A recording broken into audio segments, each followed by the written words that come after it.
Halo semua, perkenalkan nama saya Antonius Wijaya, NIM saya 46 2018 008. Di sini kita akan belajar mengenai initial assessment pada aspek airway atau biasa disebut dengan pemeriksaan jalan nafas. Tindakan ini bertujuan untuk memberikan kepatenan dalam jalan nafas kita.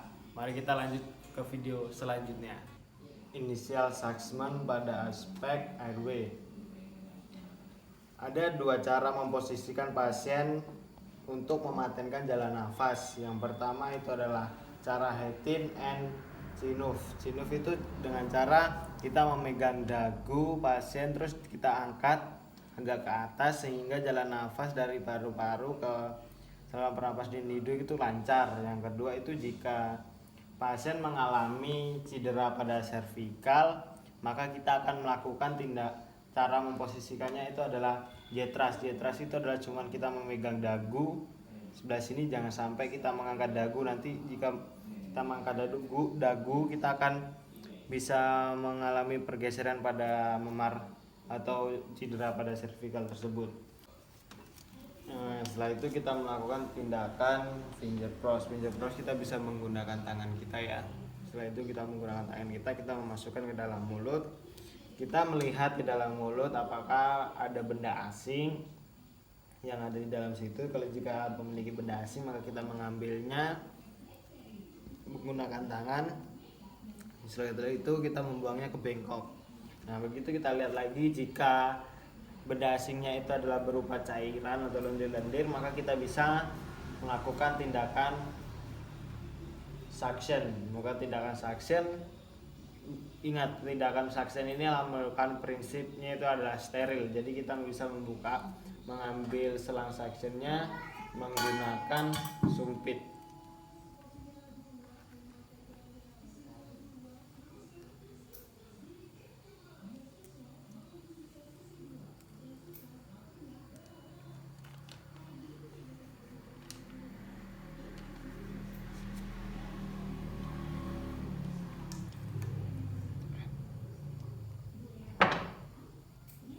Nah, sebelum kita memasukkan selang suctionnya ke dalam mulut, kita harus memberikan jeli.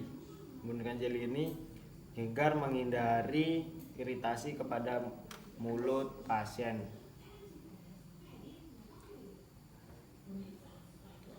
Nah, untuk dalam pembuangan ini kita memberikan air steril atau bisa disebut aquades.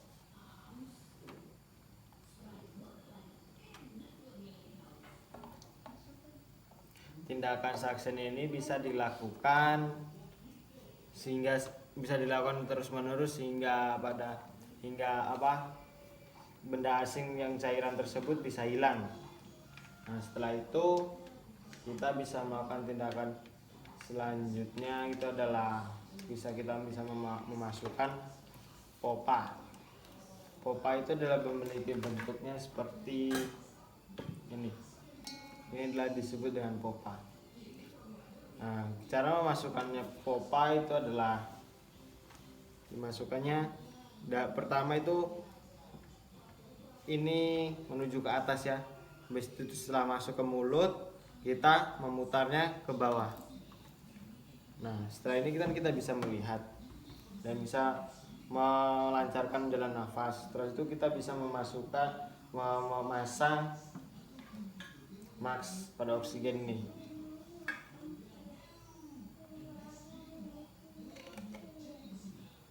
Masukkan mask pada oksigen ini. Lalu itu kita pompa, memberinya 30 kali per menit.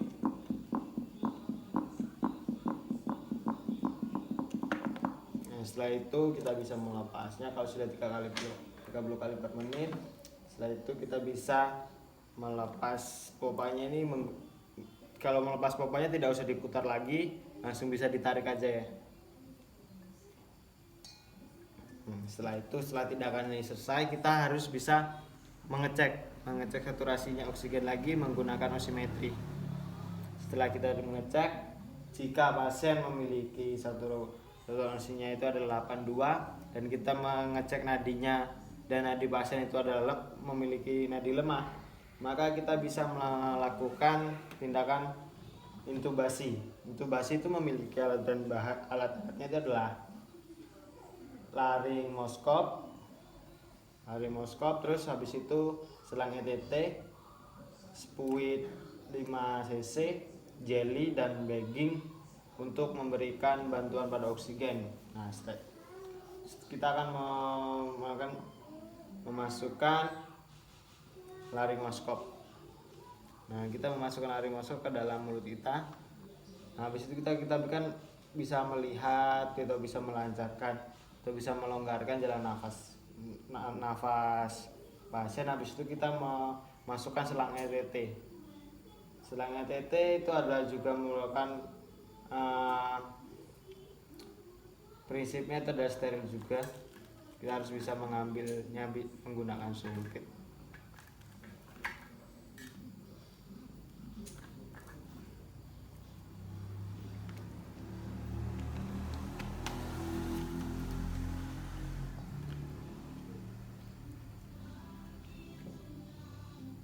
Kita bisa memasukkannya ya.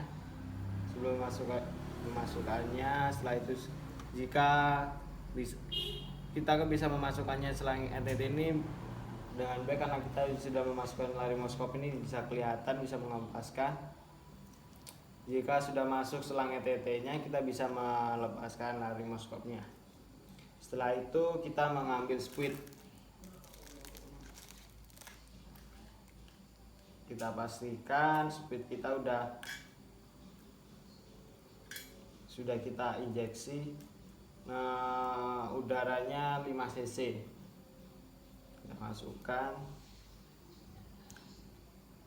Di situ kita putar, ini dilakukan 2 kali. Jadi dalamnya itu adalah 10 cc.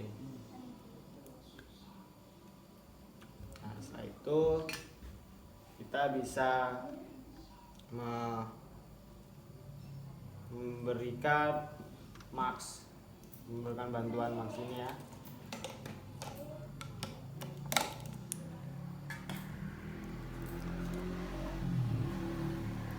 Ini dilakukan juga memberikan oksigennya, itu tekanannya itu adalah 30 kali per menit.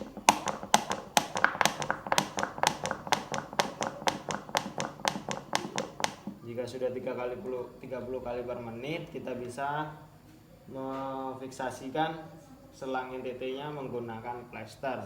Jangan lupa kita melitnya, habis itu kita tempelkan ke pipi sehingga kita lebih mudah untuk memberikan kenyamanan pada pasien.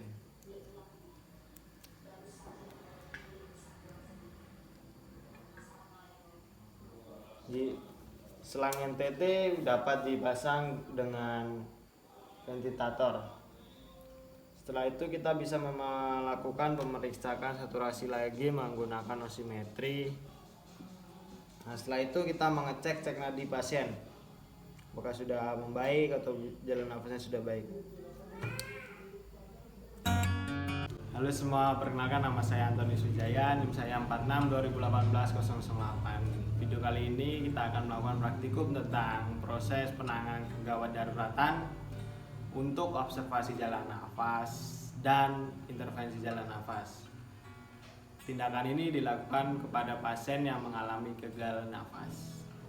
Kita akan melakukan praktikum ini untuk video selanjutnya. Mari kita saksikan. Alat yang digunakan untuk tindakan breathing itu ada yang pertama masker breathing dan non breathing, yang kedua adalah osimetri, yang ketiga adalah sarung tangan bersih, dan yang keempat adalah tabung oksigen. Bukan tindakan airway, kita bisa melakukan tindakan breathing. Sebelum itu saya melakukan tindakan breathing, saya akan menggunakan sarung tangan bersihnya dulu.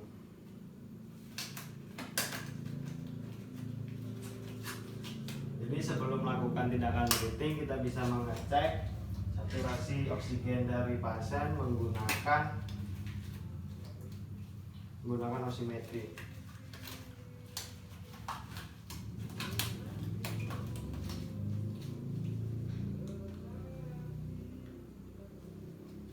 Nah, setelah kita mengecek saturasi oksigen dari pasien, kita bisa jika hasilnya kurang dari 90, kita bisa melakukan tindakan pemasangan masker breathingnya. Sebelum melakukan pemasangan, pastikan selangnya sudah terhubung sama tabung oksigennya.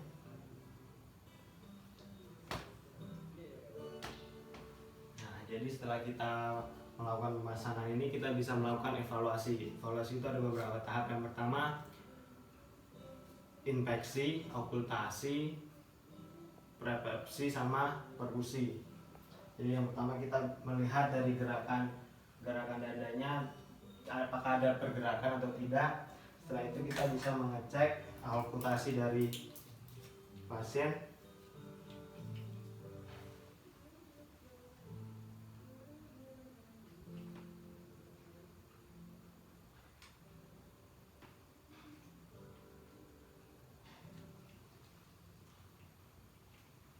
Nah, setelah melakukan pengecekan okultasi, kita bisa melakukan perkusi.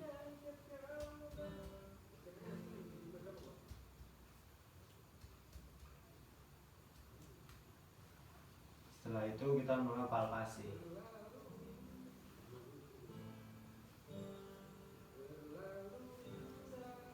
Nah, kita melihat juga di tangannya apakah ada akral raba dingin atau tidak. Dan jangan lupa melihat kapilaristiknya. Kita lihat kurang dari 2 detik atau lebih dari 2 detik.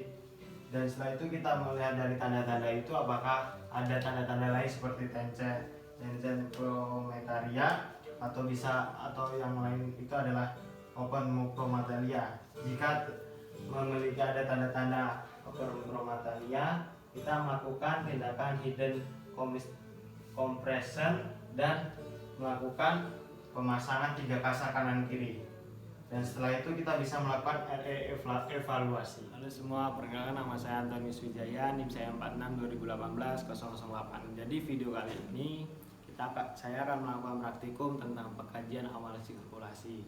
Tindakan ini bertujuan untuk memeriksa adanya syok dan pendarahan.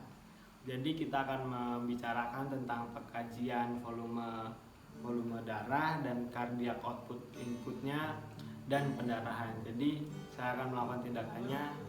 Mari kita saksikan video selanjutnya untuk tindakannya.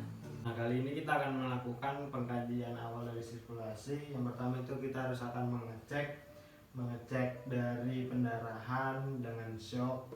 Dan yang pertama kita akan melakukan pengecekan pada shock, pada pendarahan. Nah, di sini kita akan memulai pada tindakan pengkajian sirkulasi awal. Yang pertama kita akan mengecek untuk pengkajian pada pendarahan, dan yang kedua kita akan mengecek pengkajian pada shock. Yang pertama kita akan melakukan pengecekan pada pendarahan. Pada pengkajian pada pendarahan itu yang pertama itu kita harus melihat dari nadinya terus sama respirasinya. Yang terutama kita harus mengecek tekanan darahnya.